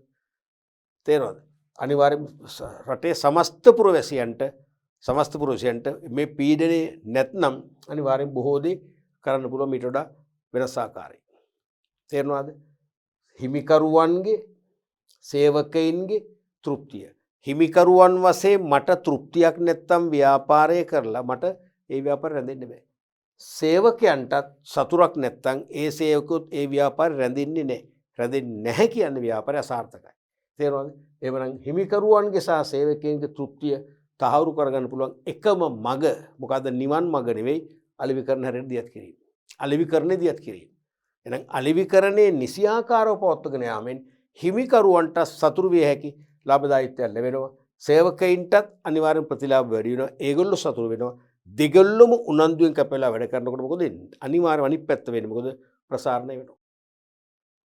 ඒ කියන්නේ ඒගොල්ලෝ තෘප්තිය තහවුරු වෙනවා. පස්වෙනි එක තරඟයට සාර්ථකව මුහුණ දිය හැක. අනිවාර්යයෙන්ම අලෙවිකරණය සාර්ථකව ක්‍රියාත්මක වෙනවා නම් ව්‍යාපාර තරඟකාරීත්වයට සාර්ථකව මුහුණ දෙන්න පුළුවන්. තරඟකරුවෝ නිෂ්පාදිත වෙනස් කරද්දී අපි ඊට කලින් අපිට වෙනස් කරන්න පුළුවන්. අපි අවධානයෙන් හිටියනම් ඒගොල්ලෝ ගැන තොරතුරු සෙව්වනම්. තේරුණාද? එහෙම නැත්නම් ඒගොල්ලෝ තරඟකරුවෝ තරඟ කරන්නේ මිල තුලින් පමණයි. මිල පුළුවන් තරම් සහන දෙනවා. අපි බලනවා එහෙනම් මිල විතරක් නෙවෙයි අපි ඇසුරුමත් දානවා. අපි නැවත භාවිතයට ගත හැකි වටිනා ආකර්ෂණීය ඇසුරුම පාවිච්චි කරනවා. ඒ ඇසුරුමටම තියෙන කැමැත්ත මත මොකද නිල්ලුමක් ඇති වෙනවා. ඒ වගේ තරඟයට සාර්ථකව මුහුණ දෙන්න නම් අලෙවි කරන උපාය මාර්ග දියත් කරන්න. ඒක අලෙවිකරණය වෙනවා. ඊළඟට වෙළඳපොළ කොටස පුළුල් කරගත හැකියි. අලෙවිකරණයේ නිසියාකාරව ක්‍රියාත්මක වෙනවා. එනම් අලෙවිකරණ එක කාර්යයක් මොකද්ද? ප්‍රවර්ධනය. ප්‍රවර්ධනයත් අවංකව නිසියාකාරව ක්‍රියාත්මක වෙනවා. එහෙමනම් එහෙම වෙද්දී අපේ ගනුදෙනුකරෝ පිරිස අපෙන් කැඩෙන්නේ නැහැ. මගේ ගනුදෙනුකරෝ 50ද 50ම මාත් එක්ක ඉන්නවා. අපි ඒක තමයි කියන්නේ වෙළඳපොළ කොටස කියලා. එහෙනම් වෙළඳපොළ කොටස පුළුල් කරගන්න පුළුවන්කම ලැබෙනවා. ඊළඟ එක තමයි සමාජ වගකීමෙන් යුත් ව්‍යාපාරයක් ලෙස පවත්වාගෙන හැකියි. සමාජයට වගකීමෙන් වැඩ කරන සමාජයට හානිකර නොවන ආකාරයෙන් පරිසරයට හානිකර නොවන ආකාරයෙන් ව්‍යාපාර කටයුතු පවත්වාගෙන යන්නත් අනිවාර්යයෙන්ම අවකාශ ලැබෙනවා ශක්තිය ලැබෙනවා මොකක් නිසාද අලෙවිකරණය නිසා. අලෙවිකරණය නිවැරදිව අනුගමනය කරනකොට පැහැදිලිවම අලෙවිකරුවන් විසින් තීරණය කරන සමාජයට අපි යමක් කරන්න හේතුව අපි භාණ්ඩ හා සේවා භාණ්ඩ සේවා නිපදවල විකුණන්නේ කාටද? සමාජයට. සමාජයේ මිලදී ගන්න නිසා ලාභ ලැබෙනවා. එහෙනම් ඒ ලාභෙන් කොටසක් ඒ සමාජයේ උන්නතිය වෙනුවෙන් අපි කැප කළ යුතුයි කියන මානසිකත්වය මේ කියන්නේ. තේරුණාද? අපි තුමු ගමේ ළමයි සෙල්ලම් කරන ක්‍රීඩා පිටියක් නැහැ. ක්‍රීඩා පිටිය ඉදි කරලා දෙනවා. අන්න සේවයක්. තේරුණාද? ඒ වගේ අනික සේවයක් අනික සමාජ වගකීම් ඉෂ්ට කිරීම. ගමේ ළමයිට සෙල්ලම් කරන්න තැනක් නැහැ කියලා ව්‍යාපාරිකව අහක බලන් ඉඳලා හරියන්නේ නැහැ. ව්‍යාපාරිකව අධික ලාභ ලබනවා. ගමේ මිනිස්සුන්ට භාණ්ඩ ආසේව කරනවා. එහෙනම් ඒ ව්‍යාපාරිකව එක්කෙනෙක් බැරනම් කීප දෙනෙක් එකතු වෙලා හරි ක්‍රීඩාංගණේ ඉදි කරලා දෙන්නට ඕනේ. ඒක තමයි සමාජ වගකීමින් යුත් ව්‍යාපාරයක් ලෙස පවත්වාගෙන හැකියි කියන්නේ. පැහැදිලිද? අපි ඊළඟට බලමු ඔය වගේ ව්‍යාපාරිකයන් අලෙවිකරණයේ පැති කීපයකම වැදගත් වෙනවා. ඊළඟට බලමු පාරිභෝගිකයට අපිටත් මේ අලෙවිකරණයෙන් ගොඩාක් ප්‍රතිලාභ ලැබෙනවා. පළවෙනි එක මොකද්ද? පළවෙනි එක තමයි තත්ත්වෙන් උසස් භාණ්ඩ පරිභෝජනය කරන්න පුළුවන්. තේරෙනවද? අලෙවිකරණයේ තුලින් භාණ්ඩවල තත්ත්වය උසස් කරනවා. නිෂ්පාදිත සංකල්පය තවමත් අලෙවිකරුවෝ පිළිගන්නවා. නිෂ්පාදිත සංකල්පනෝ කියන්නේ පාරිභෝගිකය වැය කරන. පාරිභෝගික වැය කරන මිලට ඊටාම අනර්ග තත්ත්වයේ භාණ්ඩ කෙරෙහි පාරිභෝගික අනුග්‍රහය දක්වන බව. ඒ කියන්නේ අනර්ග භාණ්ඩයක් තිබේ නම් කීයක් දීලා හරි මිලදී ගන්නවා කියන කතාන්තරය. තේරුණාද? එබැවින් තත්ත්වෙන් උසස් භාණ්ඩ පරිභෝජනය කරන අවස්ථාව ලැබෙනවා. පළවෙනි එක තත්ත්වයෙන්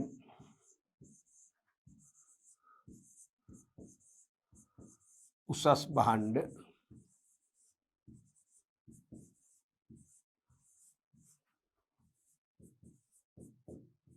පරිභෝජනය කළ හැකියි.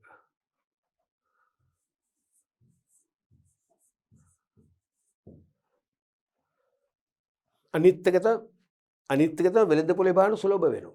දැන් වෙළඳ පොලේ භාණ්ඩ හෙඟුණාම පාරිභෝගික අවුල්නේ.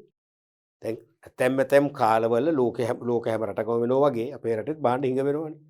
මිනිස්සුන්ට පිස්සු දෙනවනේ. පෝලිං ඇති වෙන්නේ ඒ නිසානේ.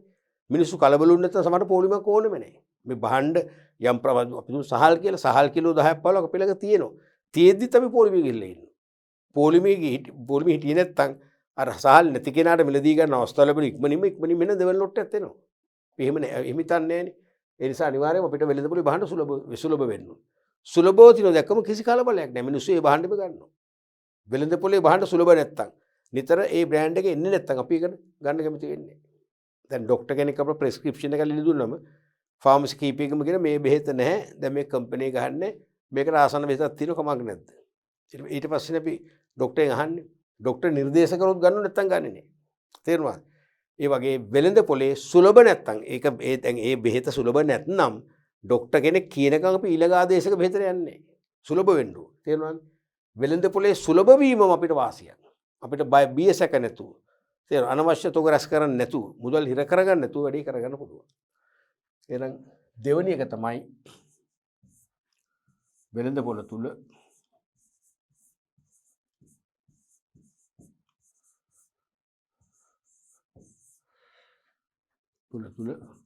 භාණ්ඩ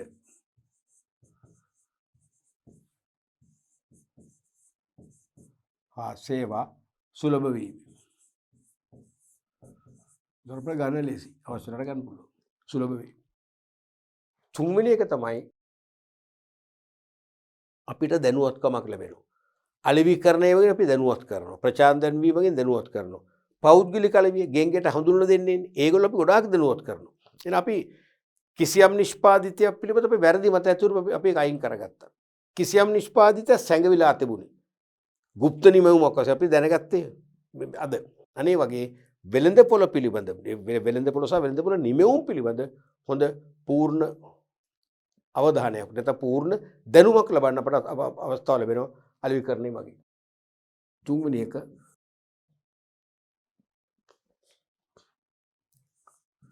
වෙළඳපොළ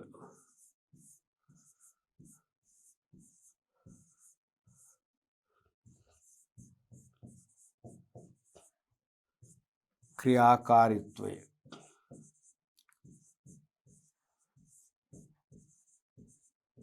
පිළිබඳ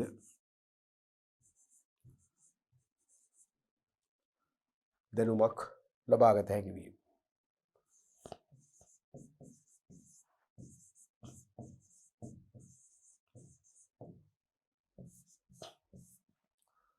හරි තත්ත්වයෙන් උසස් භාණ්ඩ පරිභෝජනය කරන්න පුළුවන් වෙළඳපොළ තුල භාණ්ඩ හා සේවා සුලභ වෙනවා.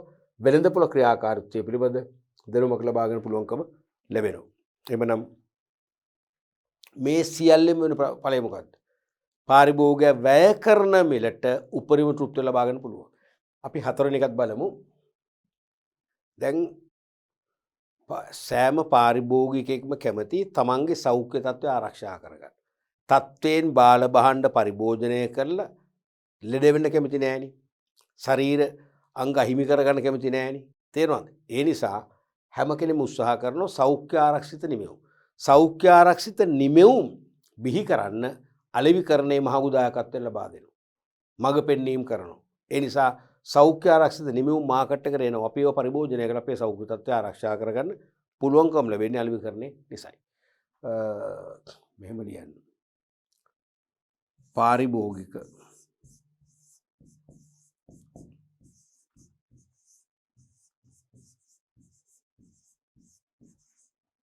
සෞඛ්‍ය ආරක්ෂාවේ පාරිභෝගික සෞඛ්‍ය ආරක්ෂාවේ ඊළඟට පාරිභෝගික වෙළඳපොළේදී අඩු පරිශ්‍රමයකින් මිලදී ගන්න පුළුවන්. මොකද දන්නවා ප්‍රචාරණය වගේ නෑ දැනුවත් කරනවා. මෙන්න මේ භාණ්ඩ මේ තැන් වලින් මිලදී ගන්න. නම කියලා නැත්නම් සන්නම කියලා ඉල්ලන්න. හරිද? ව්‍යාජ භාණ්ඩ වල රැවටෙන්න එපා. මෙන්න මේ ලකුණ තිබේද පරීක්ෂා කරලා බලලා ගන්න. ඇසුරු මෙන්න මේ ලකුණ තියෙනවද කියලා කියවලා බලලා ගන්න. ඔය වෙලෙස දැනුවත් වෙනවනේ අපිට වෙළඳපොළ ලොකු ගැටලුවක් නෑ. අපි වෙළඳපොළට යන්නේ වෙළඳපොළ ගැන හොඳ අවබෝධයකින් දැනුමකින්. අපිට ගීපු ගම් භාණ්ඩ තෝරගන්න පුළුවන්. එhmenan පස්වෙනි එකක් වශයෙන් ලියමු. පහසුවෙන්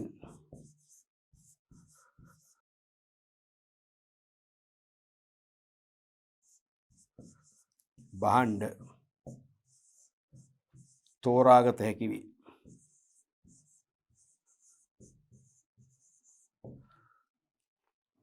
පහසුවෙන් භාණ්ඩ තෝරගන්න පුළුවන්. ඒ නිසා පාරිභෝගිකයාට වෙළඳපොලේ ලොකු කාලයක් ගත කරන්න ඕනේ. තේරෙනවද? සමහරට අපි වෙළඳපොලට යන්නේ දැනගෙන. අපි මිලදී ගන්න තැන් දන්නවා. හරියට මෙතෙන්ට ගිහිල්ලා තෝරගන්න පුළුවන්. අනික් අතින් අද වන විට අලෙවිකරණයේ දියුණු වෙලා පරිගණක හා සංනිවේදන තාක්ෂණයත් එක්ක මිශ්‍ර වෙලා ඔන්ලයින් මාකටින්නේ මංගත අලෙවිකරණයත් ක්‍රියාත්මක වෙනවා. අපිට නිවසේ සිටම කාර්යාලයේ සිටම ඇනුම් කළ භාණ්ඩ ගෙන ගන්න පුළුවන්. එහෙනම් හයවෙනි කසින් ලියමු. වෙළඳපොළ තුල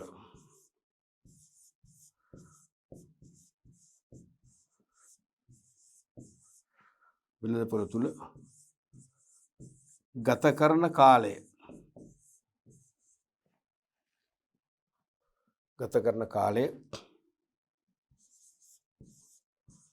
අවම කරගත හැක.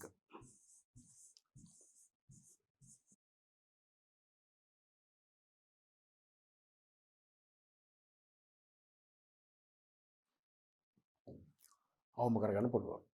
ඊළඟට මේ සියලු දේවල් මගින් මොකද වෙන්නේ? මේ සියලු දේවල් මගින් සෞඛ්‍ය ආරක්ෂා වෙනවා, වෙළඳපොලේ ගත කරන කාලය අඩු වෙනවා, තෝරගන්න ලේසි වෙනවා. හරිද? වෙළඳපොලේ භාණ්ඩ සුලභ වෙනවා. තත්ත්වයෙන් උසස් භාණ්ඩ පරිභෝජනය කරන්න පුළුවන්කම ලැබෙනවා. ඒ නිසා ජීවන තත්ත්ව මොකද වෙන්නේ? අනිවාර්යයෙන්ම ඉහළ යනවනේ. අපි ඒක ලිව්වේ නෑ නේද? ඔව්. ඒ නිසා අනිවාර්යයෙන් අපේ ජීවන තත්ත්වයත් ඉහළ යනවා. සෞඛ්‍ය ආරක්ෂිත භාණ්ඩ, තත්ත්වයෙන් උසස් භාණ්ඩනේ. එහෙනම් අපි ලියමු 7 වෙනි එකක් වශයෙන් තත්ත්වයෙන් උසස් හා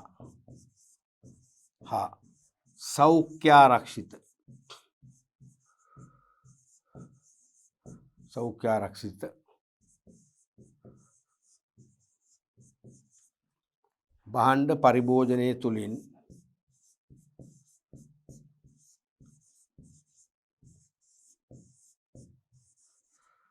භාණ්ඩ පරිභෝජනය තුළින් ජීවන තත්ත්වය ඉහළ යයි.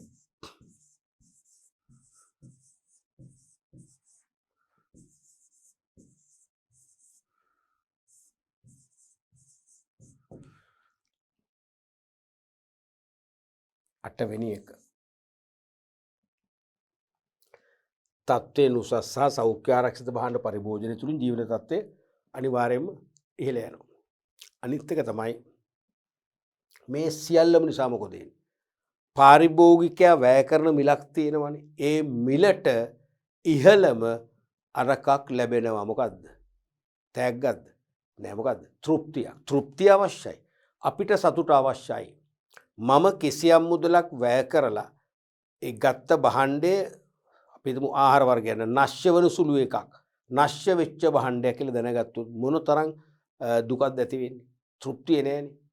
මම ගත්ත භාණ්ඩේ ඔරිජිනල් එක නෙවෙයි අරන් තියෙන්නේ. ඩුප්ලිකේට් එකක් කියලා තහවුරු වුණොත් මොකද වෙන්නේ? ඒ වගේ අනිවාර්යෙන් මෙන්න මේ කියන වාසිය අපිට ලැබෙනවා නම් සියල්ල අවසානයේ වැය කරන මුදලට උපරිම තෘප්තියක් ලබා ගන්නත් පාරිභෝගිකයාට හැකියාව ලැබෙනවා. අවසන් එක වශයෙන් අපි ඒක ලියමු. වැය කරන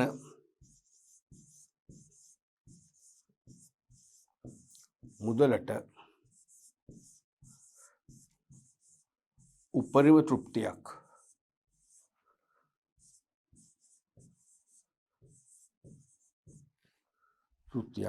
ලබාගත හැකිය.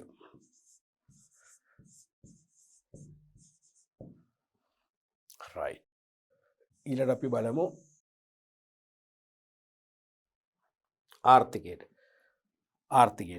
දැන් අලෙවිකරණය කියන විෂයපතයක් ක්‍රියාත්මක වීමෙන් ව්‍යාපාරයට වාසි, විශේෂයෙන්ම පාරිභෝගිකයන් වශයෙන් අපිට වාසි, ඒ වගේම සමස්ත ජාතික ආර්ථිකයටත් වාසි. තේරුණාද? පළවෙනි එක තමයි විවිධාංගීකරණයෙන් යුත් නිෂ්පාදිත බිහිවී ආර්ථික කාර්යක්ෂමතාවයක් ඇති වේ.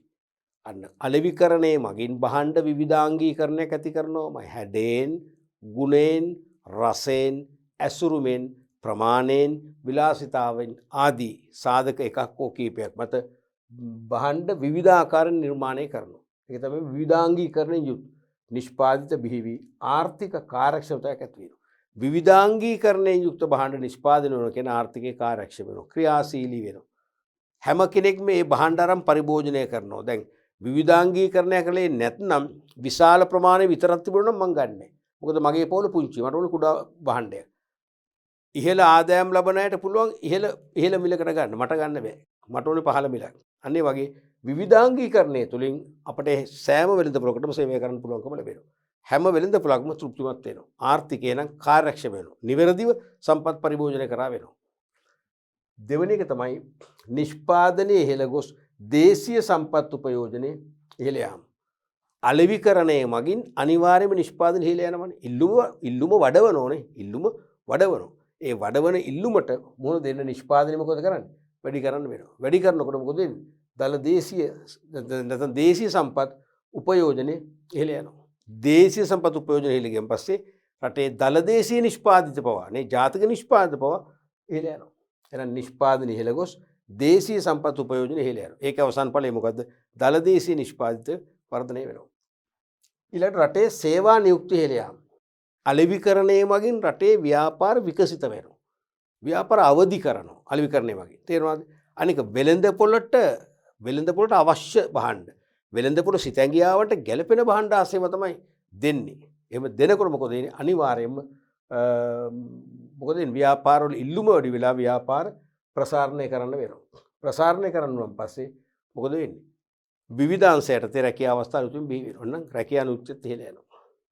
ඊළඟට ආදායම් බෙදියාවේ විෂමතාවම වෙනවා. අලෙවිකරණය නිසා බොහෝ විට ඍජු හා වක්‍ර රැකියාව අවස්ථා ඇති වෙනවා. ඒ ඍජු හා වක්‍ර රැකියාව දෙකෙන්ම මොකද්ද වෙන්නේ? අන්න ආදායම් බෙදී යාම විෂමතාවය ටිකක් හරි අඩු වෙනවා. මෙතෙක් සුළු පිරිසකට ගියා දැන් අලුත් රැකියාවලට ආදායම් බෙදලා යනවා. ඊළඟ එක තමයි ආනයන අලෙවිකරණය තුළින් විදේශ විනිමය ඉපයීම ඉහළ යාම. ඉම්පෝර්ට් මාකටිං එක අපිට පුළුවන් පාවිච්චි කරන්න. ආනයන අලෙවිකරණය. ආනයන කටයුතු තනිතනිව නොකර සමාගම් මගින් කණ්ඩායම් මගින් ව්‍යාපාර සංගම් මගින් කරන්න ගත්තා නම් අනිවාර්යයෙන්ම මොකද වෙන්නේ? අපනයන අලෙවිකරණය වඩා පුළුල් වෙනවා. ඒකෙන් විදේශ විනිමය ඉපයීම වැඩි වෙලා අපේ රටට ඩොලර් ගලාගෙන එනවා. විදේශ විනිමය ගලාගෙන එනවා. අනික දේශීය නිෂ්පාදන වෙළඳපොළ තුල පරිභෝජන ඉහළ ගොස් විදේශ ගැති බවම වීම. අලෙවිකරණය හොඳින් නම් ඒ අලෙවිකරණයට හැකියාව තියෙන්න ඕනේ. මෙන්න මේ බ්‍රෑන්ඩ් එක ලංකාවේ තමයි හොඳම. අපි හිතමු අපේ මතයක් තියෙනවා සමහරට චොක්ලට් කිව්වොත් එහෙම නෝර්වේ වගේ රාජ්‍යයන් තුල නෝර්වේ වල ඒ එක්කම නවසීලන්ත වගේ රටවල මොනවද චොක්ලට් වගේ දේවල් ඉතාම හොඳයි. ඉතාම ගුණයි රසයි කියලා. එහෙම තිබුණට ඒ මතේ අපි අයින් කරන්න ඕනේ. අපි අලෙවිකරණයෙන් පුළුවන් එක විදින්න ලංකාවේ නිපදවන උපාලි ගෲප් එකේ නිපදවන නැත්නම් අසවල් ගෲප් එකේ නිපදවන අසවල් බ්‍රෑන්ඩ් එකේ චොක්ලට් වර්ගය තමයි ලෝක රටවල් ගොඩක් බුක්ස් දෙන්නේ. දියුණු රටවල් විශේෂයෙන්ම අපේ චොක්ලට් මිලදී ගන්නවා. ආසියාතික රටවල් එහෙම මිලදී ගන්නවා. කියනකොටම ඒ විශ්වාසය අපිට දෙන්න පුළුවන් නම් හරිද? ඒ විශ්වාසය දෙන්න පුළුවන් නම් අර සියල්ල මොකද වෙන්නේ? අයින් කරන්න පුළුවන්කම ලැබෙනවා. අයින් කරලා තේරෙනවද? ඔක්කොම අයින් කරලා අපේ රටේ නිෂ්පාදන වලට තියෙන ඉල්ලුම ඇති කරන්න පුළුවන්. එහෙම දෙයක් තියෙනවද? අපි සමහරට දැන් බලන්න ඉන්දියන් අලත් මෙහෙට ගේනවා. ලංකාලත් තියෙනවා. අපේ මතයක් තියෙනවා ලංකාවේ රසයි, ගුණයි වැඩි කාලයක් තියාගන්න පුළුවන්. එහෙම එකක් තියෙන ගුණයි රසයි කල්පැවැත්ම. ඒ නිසා දැන් මම වුණත් පුද්ගලිකව ඉන්දියන් අල ගන්න නොගෙන බැරි කමට වෙලඳ පොලේ යන් හිඟැත්ති වෙලා නොගෙන බැරි කමට ගන්නවා මිස ගන්නෙම නෙයි. මම තෝරලම ගන්නේ මොකද්ද? දේශීය අල. අන්න එතනට ගේනවා මම කියන්නේ. දේශීය නිෂ්පාදන වෙලඳ පොළ තුල පරිභෝජනයේ ඉහළ ගොස් විදේශ ගැති බව අවම වීම. තේරුණාද? දැන් අපේ රටේ නිෂ්පාදන වැඩි වෙනවා. අනික ඉස්සෙල්ලා ගෝගේ අපනයන ඉහළ යනවා. අපනයන ඉහළ යාමෙන් විදේශ විනිමයත් අපිට උපයන්න පුළුවන්කම ලැබෙනවා. අනික දේශීය නිෂ්පාදන වෙළඳපොළ තුල පරිභෝජනයේ ඉහළ ගොස් විදේශ ගැති බව වෙනවා. ඒ කියන්නේ මොකද? දේශීය භාණ්ඩ වැඩිපුර පරිභෝජනය කරනකොට විදේශ භාණ්ඩ ආනයනය කිරීම අවශ්‍යතාවයක් නැහැ. එහෙනම් විදේශ භාණ්ඩ ආනයන සීමා වෙනවා කියන්නේ අපි මොකද විදේශ ගැති බව අඩු වෙනවා. නැත්නම් අපි බඩු ණයට ගන්න වෙන්නේ. ණය පස්සේ ගවන්නේ. ඒ ණයට ගත්තම ගැති භාවය වැඩි වෙනවා. දැන් ගැති භාවය නැබි සෝවාදීන. ඊළඟට ආර්ථික වර්ධනය හා සංවර්ධනය. අලෙවිකරණයේ මගින් පැහැදිලිවම රටේ ආර්ථික වෘද්ධිය හා සංවර්ධනය දෙකම ලබා ගන්න පුළුවන්. අපි දන්න ආර්ථික වෘද්ධිය කියන්නේ ආර්ථික වර්ධනය හැවත් වෘද්ධිය. මේ වර්ධනයට තමයි වෘද්ධිය කියන්නේත්. මොකද්ද මේ ආර්ථික වෘද්ධිය කියන්නේ? ඉකොනොමික් ග්‍රෝත් කියන්නේ රටේ ජාතික නිෂ්පාදනය දිගු කලක් ඉහළ යාම. දිගු කලක් ඒ කියන්නේ අවුරුද්දකින් දෙකක් නේ අවුරුදු 5ක් 6ක් තිස්සේම දැන් අපි දැක්ක එන්නෙම හොඳ තත්ත්වයට හැරෙනවා. ඒ කියන්නේ ආර්ථික වර්ධනයක් තියෙනවා. සංවර්ධනය කියන්නේ මොකද්ද? ඒකත් එක්ක මිනිස්සුන්ගේ ජීවන තත්ත්වය ඉහළ යන්න ඕනේ. අලෙවිකරණය ওই දෙක මිශ්‍ර කරනවා. අලෙවිකරණය මගින් ගුණාත්මක භාණ්ඩ මාකට් එකට දානවා. ඒව පරිභෝජනය කරාම ජීවිතේ සංවර්ධනයක් වෙනවා, දියුණුවක් වෙනවා. හරිද? එහෙනම් ආර්ථික වර්ධනය හා සංවර්ධනය ලබා ගන්න අනිවාර්යයෙන්ම අලෙවිකරණයේ විවිධ පැති වලින් අපිට උදව් කරනවා. අපනයන අලෙවිකරණයෙන්, ඒ වගේම ගනුදෙනු කරු සමග සම්බන්ධතා ගොඩනැගීමෙන් තේරෙනවද? නොඑක් ආකාරයෙන් එයා අපිට අනිවාර්යයෙන්ම සහයෝගයක් දක්වනවා. මේ වගේ රටේ ජාතික ආර්ථිකයටත් විශාල වශයෙන්ම වාසි ලබා ගන්න පුළුවන්කම ලැබෙනවා අලෙවිකරණය කියන විෂය මගින්. හොඳයි දරුවනේ, අපි අද පාඩම් පරිච්ඡේදයෙන් කතා කරා හර සංකල්ප සම්පූර්ණයෙන්ම නිම කළා. ඊට අමතරව අපි අලෙවිකරණයේ ප්‍රයෝජන කතා කරා පැති තුනකින්. ව්‍යාපාරිකයෙකුගේ කෝණයෙන්, ගනුදෙනු කරන අපේ කෝණයෙන් සහ වෙනත් ඇල්මැති පාර්ශවයන්ගේ කෝණයෙන් පව අපි කතා කරා මේකේ ප්‍රධාන සංකල්ප කුමටික තේරුණානේ. ඒ නිසා අපි මූලික හර සංකල්ප වලින් පස්සේ අලෙවිකරණේ වටිනාකම ව්‍යාපාර පැත්තෙන්, පාරිභෝගික පැත්තෙන්, ජාතික ආර්ථිකය පැත්තෙන් පැති තුනෙම කතා කරා. සාමාන්‍යයෙන් අලෙවිකරණේ ප්‍රයෝජන අහන්නේ ගොඩක් වෙලාවට ව්‍යාපාරිකයාගේ පැත්තෙන්, නමුත් පාරිභෝගිකයාගේ පැත්තෙන් සහ ආර්ථික පැතුනුත් අහන්න බැරි කමක් නැහැ. අපි ඒකට සූදානම්ින් ඉන්නට ඕනේ. හොඳයි අපි ඊළඟ පාඩම් පරිච්ඡේදයෙන් කතා කරන්න බලාපොරොත්තු වෙනවා. ඒක දෙවෙනි පාඩම් කොටස.